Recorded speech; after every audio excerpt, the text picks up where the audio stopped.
Buongiorno, benvenuti alla TG Sicilia. Le principali notizie. Mala sanità a Palermo dopo la morte a Villa Sofia di un uomo per 17 giorni in attesa di un intervento, convocati da Schifani dirigenti amministrativi e medici. Al Papardo di Messina un'altra morte sospetta. La procura indaga i vertici dell'ospedale per omicidio colposo aggravato. Ritorno in classe con scuole di frontiera. A Catania prese di mira da balordi. Anesima, spari contro la Vittorino La Feltre provocano la rottura di un tubo che allaga l'edificio. A Librino, vandalizzato per l'ennesima volta l'istituto Rita Atria. Crisi idrica infinita, ad Agrigento, capitale della cultura, al quadrivio Spinasanta, abitanti sempre senza acqua, una tortura che dura da mesi. Palermo si impicca un uomo tormentato dalle continue estorsioni della figlia sedicenne e del fidanzato 17enne, arrestati i due giovani. A Messina un incendio ha distrutto una serie di baracche abbandonate nel rione Taormina. Paura, ma fortunatamente nessun ferito. 3 famiglie evacuate dalle abitazioni vicine. Licenziato il direttore dei lavori nel cantiere di Casteldaccia, dove a maggio hanno perso la vita 5 operai per le esalazioni mortali di un impianto fognario. Rimettersi in forma dopo le feste, i consigli della dietologa, andarci piano e niente diete fai da te, ignorare le mode sul web. Calciomercato, Matteo Brunori dovrebbe restare al Palermo, attive anche le siciliane di Serie C con il Catania che ha nel mirino un nuovo portiere.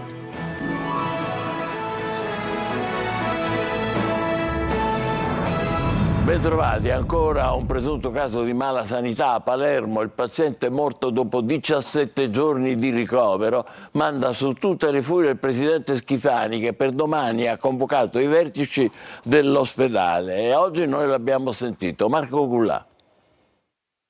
Un altro possibile caso di malasanità, questa volta nel mirino c'è l'ospedale di Villa Sofia. Anche questa volta qualcosa non ha funzionato e la morte di Giuseppe Barbaro, un uomo di 76 anni giunto a Villa Sofia con un problema alla spalla, è rimasto per 3 giorni su una barella e per 17 in attesa dell'intervento, allunga 9 ombre sull'organizzazione della sanità siciliana. Prima di Natale all'ospedale Ingrassia era morta Maria Ruggio, rimasta, stando alla denuncia dei familiari, per diversi giorni su una barella. Ci è stato detto che non c'era posto in ortopedia e solo il 24 è stato portato in reparto, ha raccontato la figlia della vittima. I medici ci hanno riferito che c'era un turno e che presto sarebbe stato operato, ma non è stato così. Giuseppe Barbaro è morto dopo 17 giorni di agonia. Per domani ho convocato il direttore sanitario e il direttore amministrativo per un confronto.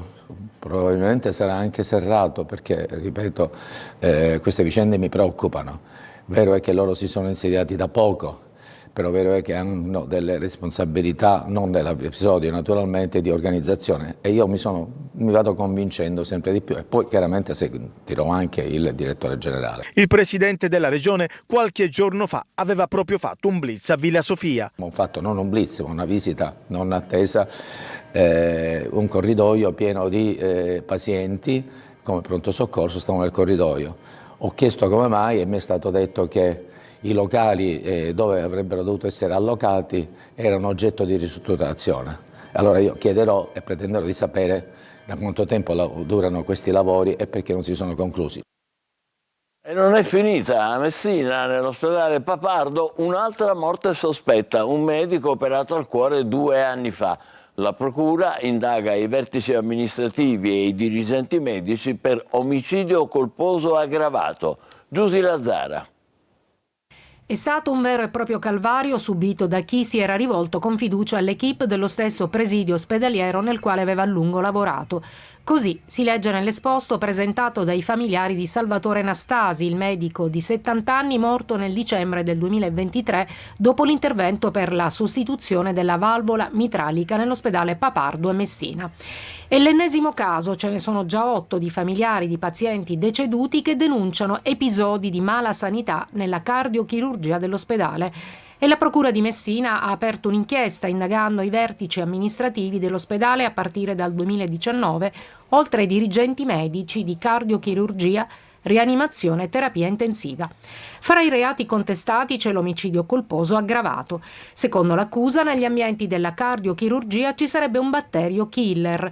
Gli indagati, per i magistrati, non avrebbero disposto adeguati protocolli, misure di vigilanza e istruzioni per prevenire la diffusione di infezioni proprio nel reparto di cardiochirurgia. Anche per Nastasi sarebbe stata fatale un'infezione post-operatoria. Intanto il perito incaricato dalla procura ha fatto un sopralluogo nelle sale operatorie del Papardo, sequestrate a novembre, per procedere a accertamenti irripetibili. Ritorno a scuola dopo le vacanze di fine anno con scuole di frontiera prese di mira da balordi a Catania. Anesima, spari contro la Vittorino da Feltre provocano la rottura di un tubo che allaga la scuola. A Librino, vandalizzato per l'ennesima volta l'istituto Rita Atria. Tonino De Mana. Anno nuovo, vandalizzazioni nuove e scuole catanesi, ancora nel mirino di balordi, capaci di sparare alla facciata della Vittorino da Feltre, Annesima, o di depredare per l'ennesima volta l'istituto Rita Atria a Librino. Scuole di frontiera prese d'assalto durante le vacanze di Natale, esattamente come il 2024 che si aprì con le incursioni barbariche alla Vitaliano Brancati e alla Campanella Sturzo. Un triste conteggio per l'assessore all'istruzione Guzzardi. Sicuramente è un problema più di sicurezza che è solo interno alla scuola. Durante le vacanze di Natale raid vandalici sistematici, come fare per fronteggiarli? Le scuole con i dirigenti scolastici e il personale stanno facendo un ottimo lavoro e noi come amministrazione stiamo supportando perché questa è una questione culturale e sociale, quindi in queste scuole vi è bisogno sempre più dell'amministrazione, sempre più delle scuole presenti tutto il giorno e non solo durante le ore scolastiche, ma la scuola deve essere un centro di aggregazione naturale di tutto il quartiere. Nel dettaglio, in via Francesco Durante Annesima ignoti, per salutare il Capodanno, hanno pensato bene di sparare diversi colpi d'arma da fuoco contro la parete della scuola. Un proiettile ha perforato muro e termosifone, allagando l'istituto. Sulla vicenda indaga la polizia. A Librino, invece, il generatore che vedete, pur tra mille difficoltà, sta garantendo l'illuminazione alla Rita Atria, luce che va e che viene ma che comunque rende possibile l'attività didattica. Ci rendiamo conto che c'è qui malavita organizzata, mafie di alto livello, non c'entrano niente, cioè questo è un discorso legato a bandicciuole di ragazzetti chiaramente insomma tossicodipendenti che capiscono molto poco. Nonostante il raid vandalico voi non demordete, 8 gennaio scuole riaperte col generatore ma scuola riaperta. Assolutamente sì, siamo stati nelle condizioni di non privare del diritto allo studio i ragazzini che oggi hanno ricominciato. Rubati 4 climatizzatori e smontata parte della ringhiera in ferro dai soliti predatori di metalli che, almeno loro, non vanno mai in vacanza. Restiamo a Catania dove si attende la consegna di una pompa sommersa per fare tornare alla normalità il cimitero. Il camposanto di via Aquicella è senza acqua da oltre un mese. Tonino De Mana. Senza acqua da oltre un mese per il guasto alla pompa sommersa che vedete mentre viene prelevata ad una profondità di 25 metri. Al cimitero di Catania si lavora incessantemente per riparare il guasto che sta lasciando all'asciutto le confraternite ed oltre metà delle fontanelle presenti nel camposanto. Servizi igienici inevitabilmente chiusi per mancanza d'acqua, quelli che vi abbiamo mostrato nel servizio andato in onda qualche giorno fa erano stati addirittura forzati, da qui lo stato indecoroso in cui versavano. Mentre si attende della scerbatura del campo comune con lapidi, tombe e croci praticamente ricoperte dalla vegetazione, si attende adesso l'arrivo della nuova pompa che garantirà l'approvvigionamento delle cisterne. Non è stato sicuramente semplice avviare l'iter che ci ha consentito di individuare le risorse. L'iter burocratico si è ancora più ingessato viste le festività che ci hanno riguardato nelle scorse settimane. L'intervento comunque è iniziato già da diversi giorni, la pompa va sicuramente sostituita e questa consentirà alla cisterna principale di avere il giusto volume d'acqua e di rifornire le varie parti del cimitero. È stato complesso sia recuperare in profondità la pompa ormai inutilizzabile, ma anche il pezzo nuovo dovrebbe arrivare a giorno e quindi l'intervento è in corso di esecuzione. Non resta che attendere, tenendo conto che la conclusione dei lavori e quindi il ritorno alla normalità dipenderà dai tempi di consegna della nuova pompa sommersa. Ad Agrigento, capitale della cultura, riesplode la crisi idrica. Nel popoloso quartiere del Quadrivio Spinasanta i cittadini sono disperati, non ricevono l'acqua da mesi. Davide Sardo. Siamo praticamente senza acqua da almeno 5-6 mesi. Non facciamo altro che comprare acqua a pagamento con autobotti e quindi siamo all'esasperazione. E questa è la grave emergenza che vivono gli abitanti del Quadrivio Spinasanta ad Agrigento, una città che nonostante il prestigioso titolo di capitale italiana della cultura si trova a fronteggiare una crisi idrica senza precedenti. Le promesse di intervento degli enti preposti sono rimaste disattese, mentre i cittadini esasperati chiedono risposte. Quando c'è un'emergenza, specialmente qua al primo piano ci sono dei malati psichici, che fa? Si restano senza acqua. Al quinto piano c'è la signora che c'è il 100% di invalidità, uno ha 96 anni che abita pure qua. Ma che senza acqua? Ma dove siamo? Nell'Africa del Nord siamo. Abbiamo avuto in questo condominio una situazione veramente drammatica, inaccettabile e disumana.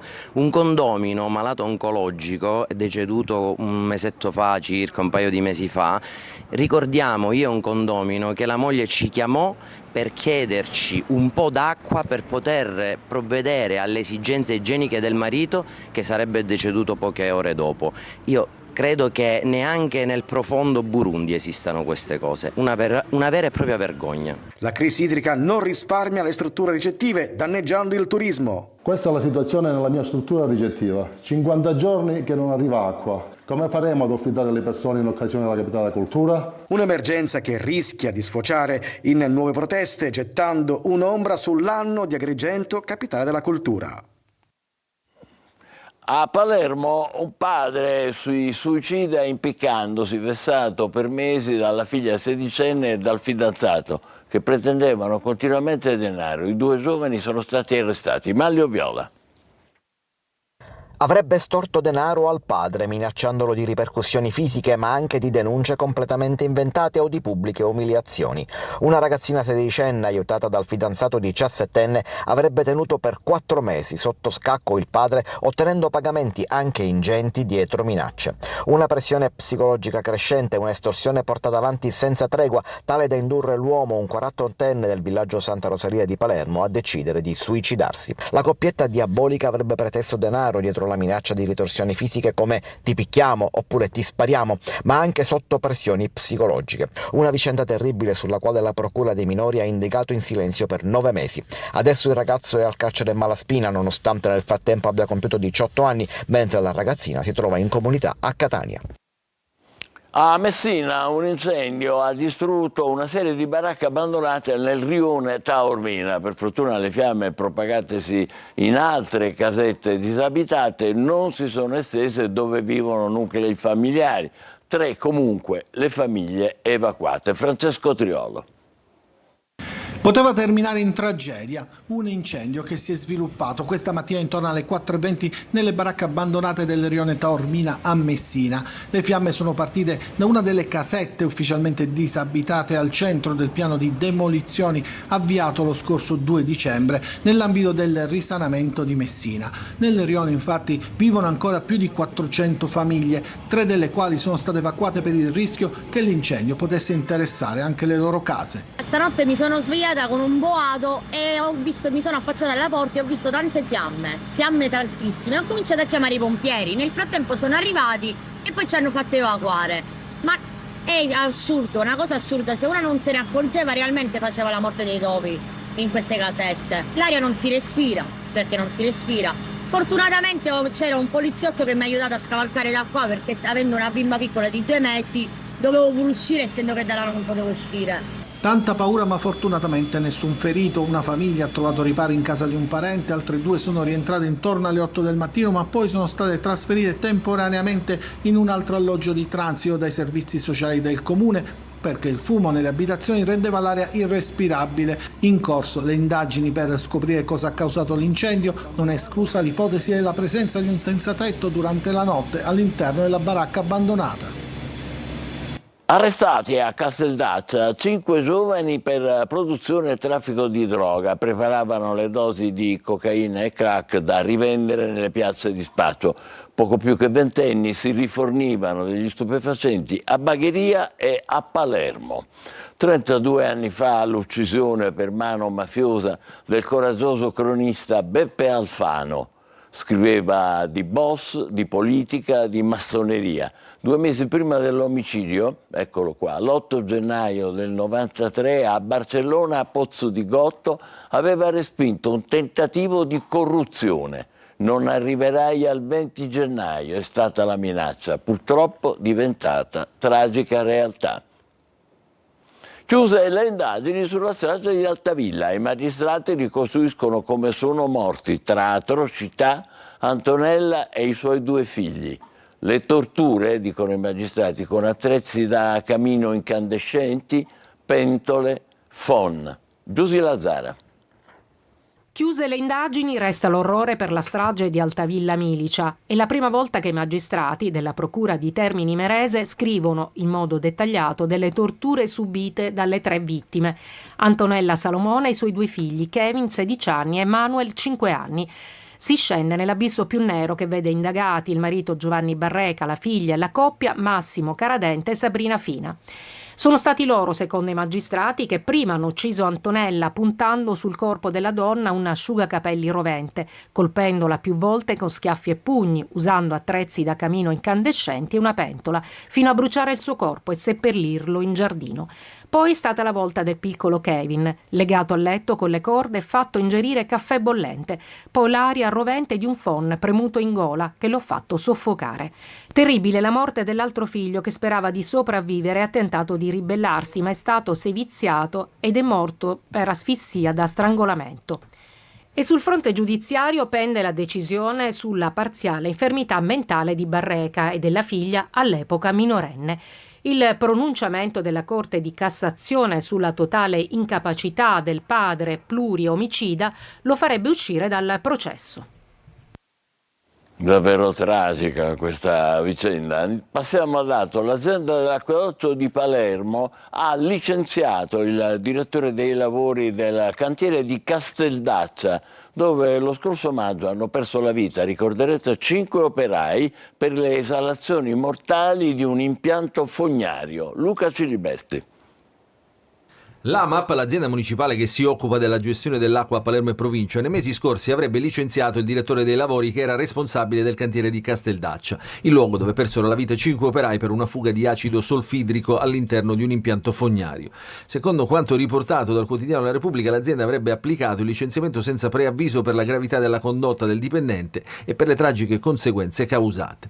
L'incidente è avvenuto lo scorso 6 maggio, è stato ricostruito nei minimi dettagli da 2 consulenti nominati dalla Procura di Termini Imerese. Sono state evidenziate una serie di gravi mancanze in materia di sicurezza. Nessuno degli operai, ad esempio, indossava i dispositivi di protezione individuale necessari per operare in ambienti a rischio di esalazioni tossiche. Questa tragica negligenza ha trasformato una semplice operazione di manutenzione in una trappola mortale. Il primo operaio sceso nell'impianto, infatti, è stato immediatamente sopraffatto dal gas. Gli altri, nel tentativo di soccorrerlo, hanno subito le esalazioni mortali uno dopo l'altro nel vano tentativo di salvarsi tra colleghi. Le indagini sono ancora in corso per accertare le responsabilità di questa tragedia. 3 sono le figure chiave, tra queste c'è Gaetano Rotolo, direttore appunto dei lavori per AMAP. Occupiamoci d'altro adesso. Rimettersi in forma dopo le feste è senza dubbio uno dei buoni propositi che in molti fanno a inizio anno, ma come fare? Ecco i suggerimenti della nutrizionista Eva Spampinato. Una buona notizia è che non sono tutti chili reali. La brutta notizia è che potrebbero diventarli se non si torna ad un regime alimentare più controllato. Molto è ritenzione idrica, soprattutto dopo le abbuffate natalizie il grasso non ha il tempo, proprio materiale di formarsi. Gonfiore e ritenzione a parte, passate le feste ci si rimette in riga, almeno a tavola, e con tutte le buone intenzioni che contraddistinguono l'inizio del nuovo anno. Come? In modo graduale, spiega la nutrizionista. Meglio evitare delle diete drastiche, ma ridurre piano piano l'apporto di cibo e poi in particolare idratarsi, perché ovviamente con le abbuffate del pranzo e della cena il corpo è più appesantito, quindi bere tanta acqua, momentaneamente abolire tutto ciò che sono i cibi processati, quindi insaccati, dolciumi, tutto ciò che sono le bibite gassate, gli alcolici, e prediligere magari la frutta, le verdure di stagione, dei cereali, la carne bianca. Ma occhio alle diete fai da te e alle mode del web. Io personalmente, come endocrinologo che si occupa dell'alimentazione, prediligo sempre fare una dieta equilibrata, quindi fare 4-5 pasti al giorno, magari ridurre l'apporto dei carboidrati complessi e prediligere quelli semplici. Il digiuno magari dopo una buffata ci sta, però non lo consiglio come un'abitudine quotidiana di un'alimentazione, di un percorso equo-alimentare. Torna l'appuntamento con il sindaco, il confronto con il primo cittadino di Catania, Trentino, in diretta su Telecolor, l'altra rete, dopo il TG alle 14.30. Per le vostre domande, segnalazioni e pure lamentele scrivete al numero WhatsApp 342 74 55 005 oppure inviate una mail a Sicilia24Focus, tutto attaccato, Sicilia24Focus, @telecolor.it. Vi aspettiamo su Telecolor alle 14.30 con la vostra consueta pagina di messaggi. È il momento della nostra pausa, per il calcio tra poco le ultime sul mercato di gennaio delle siciliane. State con noi, vi aspettiamo.